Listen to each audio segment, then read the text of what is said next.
Hello বন্ধুরা, good morning সবাইকে। চলে এসেছি আজ নতুন আরেকটি মিনি ভ্লগ নিয়ে। আজ সকাল সকাল আমরা রেডি হয়ে চলেছি শ্যামাসুন্দরী মায়ের পুজো দেওয়ার উদ্দেশ্যে।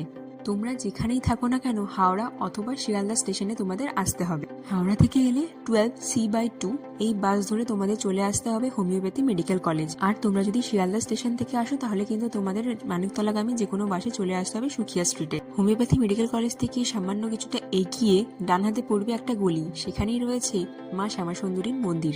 মন্দিরের সামনে অনেক পুজো সামগ্রীর দোকান রয়েছে, তোমরা কিন্তু সেখান থেকেও কিনে পুজো দিতে পারো। মায়ের পুজোতে কিন্তু অবশ্যই চাল এবং কলা দিও, তাছাড়া চিপস, চকলেট এসবও দিতে পারো। এখানে তো মা পূজিত হয় বালিকা রূপে।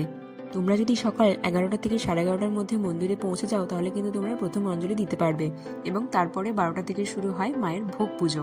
1:30টা থেকে শুরু হয় মায়ের ভোগ গ্রহণ পর্ব। কিন্তু একদম বিনামূল্যে তোমরা মায়ের ভোগ গ্রহণ করতে পারো। মন্দিরের সামনে কিন্তু